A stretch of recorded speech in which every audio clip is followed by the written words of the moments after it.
Diariamente estamos atendiendo diferentes intoxicaciones por diferentes sustancias, sin embargo por escopolamina casi no es frecuente. Tenemos casos de marihuana, intoxicación por marihuana, intoxicación por consumo de cocaína, por escopolamina del año pasado a lo que llevamos de este año, solo se ha presentado un caso. También ha habido un caso de consumo de bazuco y de heroína. Esos casos de intoxicación por marihuana es lo que uno normalmente conoce como una sobredosis. Puede ser, sí, señor. Lo que pasa es que las personas que se acostumbran o pues que consumen regularmente este tipo de sustancias, con el tiempo van variando la forma de absorber, como que se van haciendo más tolerantes y cada vez pueden necesitar dosis más altas para aumentar la sensación de bienestar. Entonces puede llevarnos efectivamente a una sobredosis. En el caso de la única situación de intoxicación por escopolamina que dice usted se ha presentado del año pasado a este año, ¿qué resultados se vieron o con qué sintomatología llega el paciente? ¿Qué produce esa intoxicación? Bueno,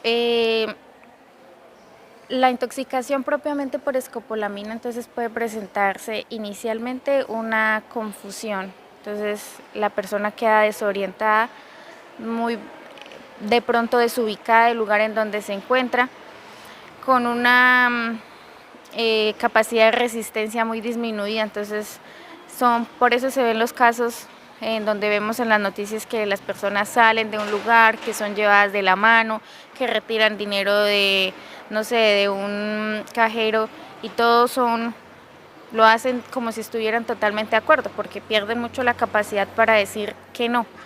Pero aparte de esto, médicamente hablando, podemos encontrar que presente aumento de la frecuencia cardíaca, a veces pueden presentar fiebre, pueden presentar dificultad para orinar, dificultad para tragar, a veces convulsión, incluso muerte, dependiendo de la dosis con lo que los estén intoxicando. En el común de la gente, escucha uno, lo burundanguearon.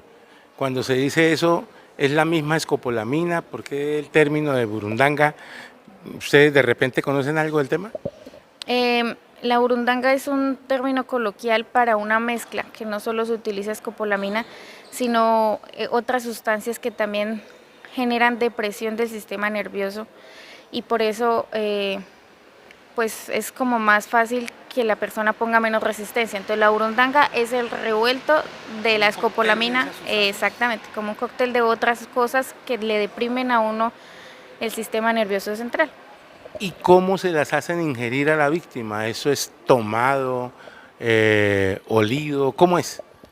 Bueno, se puede utilizar de diferentes maneras, y la forma más rápida de absorber es por vía oral. Entonces puede ser en un dulce, puede ser en un licor, en una bebida, cualquier bebida. También se puede presentar por contacto con ungüentos o con cremas en la piel, o inclusive con spray. Entonces que pasó alguien y hizo un psh de cualquier cosita, y lo que se absorbe también. Lo más frecuente es por vía oral, pero en general se puede presentar de múltiples formas. Hasta con una crema, alguien que de repente llegue a decirme, estamos promocionando este ungüento, esta crema, y de repente yo me la dejo aplicar, ¿puedo ser víctima de esa situación? Sí, señor, son medios aceitosos que favorecen la absorción por medio pues de nuestra piel, y nos genera también los mismos síntomas. Bueno, doctora, usted nos ha señalado ya de pronto la sintomatología que tiene una persona que ha sido afectada por escopolamina en cualquiera de sus presentaciones, porque ya estamos aprendiendo acá que hay varias presentaciones, pero ¿y las secuelas posibles que puedan quedar de repente si lo pasan de dosis? Bueno, digamos que inicialmente cuando una persona se encuentra bajo los efectos de estas sustancias, eh, puede llegar a generar con una dependencia, dependiendo de la dosis, puede generar las arritmias porque su frecuencia cardíaca se aceleró, y de pronto tenía un factor predisponente genético que el paciente no sabía y ya puede quedar con su arritmia, e incluso con el tiempo, dependiendo de la dosis, también puede generar, como le comentaba, pues convulsiones e incluso la muerte. Que es importante también nombrar acá que estas sustancias, pues no solo como estamos hablando de la escopolamina, sino de pronto también de la marihuana, la cocaína y estas cosas, nos van a favorecer a conductas de riesgo, como lo son las relaciones sexuales sin protección o incluso pacientes que se ponen agresivos en vez de ser más bien depresivos, dependiendo de la dosis y del cóctel del que hablábamos, pueden ponerse algunos agresivos y también favorecer a riñas, a peleas, accidentes. Entonces como que todas estas vienen siendo un poco las secuelas de diferentes aspectos que son importantes tener en cuenta.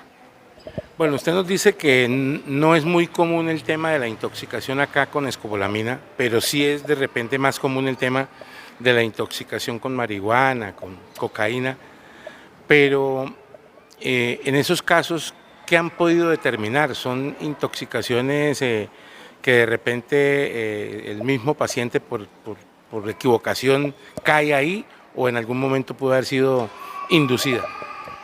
Lo que hemos visto es que las intoxicaciones por otras sustancias son más de tipo recreacional y digamos que se les fue la mano con la dosis que estaban consumiendo. Sin embargo, es importante nombrar que algunas personas utilizan de forma autolesiva, con intento de suicidio, algunas de estas sustancias para causarse daño a ellos mismos e incluso llevarse a la muerte de una manera menos traumática. Entonces también se han visto casos en que las personas, esto se ve un poco más es con medicamentos e incluso por nuestro departamento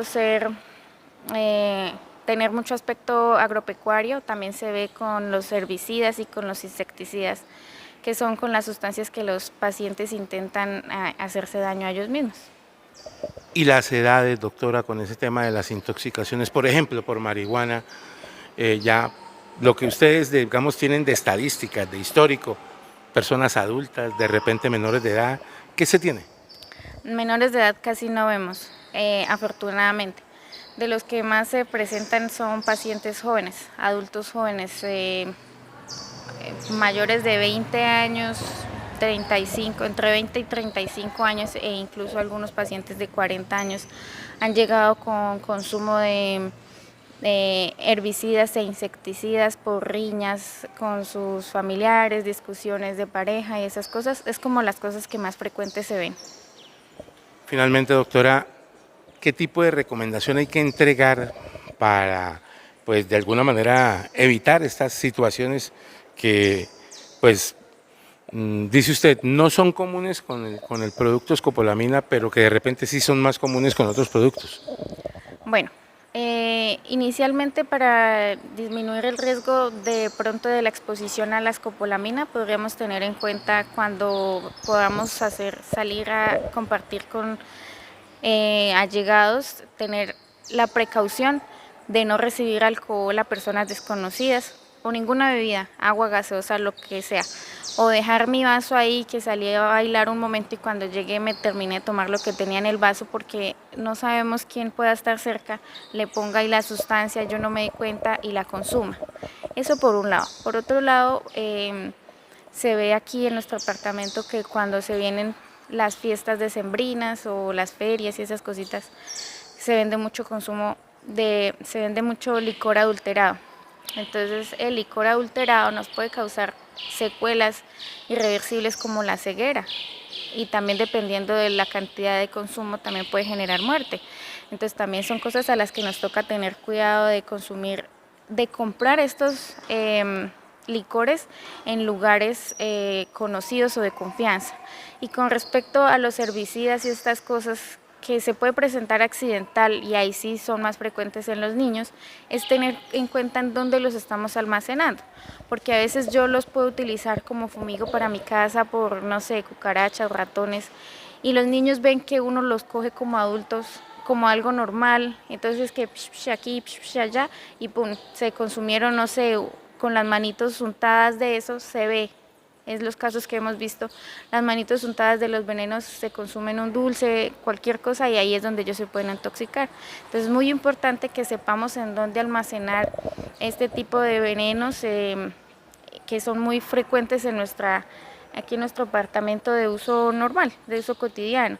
Y también una recomendación de parte del Departamento de Epidemiología: cuando veamos estos eventos son muy necesarios reportarlos. Entonces a veces por temor esconden que fue por un veneno, esconden la verdad, y estas cosas nos sirven a nosotros para poder implementar políticas de cuidarnos entre nosotros. Esto prende las alarmas para que nosotros podamos hacer vigilancia juiciosa en salud pública y decir, venga, de pronto estamos vendiendo de manera indiscriminada los venenos para que nuestros jóvenes se puedan hacer daño. Entonces es más ayudarnos a reportarlo para que nosotros podamos ayudarles a ellos a controlar un poquito el comercio de estas sustancias. A propósito, doctora, habíamos dicho que ya para terminar, pero me surge otra inquietud. ¿Qué tan común es el tema ese de la intoxicación con licores adulterados? Porque pues de eso alguna vez habíamos escuchado unos datos, unas cifras, pero pues no se volvió a decir, pero qué bueno que lo refresquemos ahorita. Sí, estos son unos casos que se presentan por épocas. Entonces no es el cotidiano, no es lo que vemos diariamente, pero sí cuando estamos en fiestas y celebrando nuestras épocas de alegría como son las Navidades, ahí aumentan los casos. No son una cosa exuberante en cantidades, pero un solo evento nos prende alarmas. No debería por qué estar pasando, ¿cierto? Entonces es por épocas, y por lo mismo los invitamos a todos a que en estas épocas lo menos que queremos es tener que pasar por situaciones tristes o situaciones estresantes, y si es necesario tener en cuenta en dónde estamos comprando este tipo de sustancias, este tipo de bebidas, con la seguridad de los sellos y todo lo demás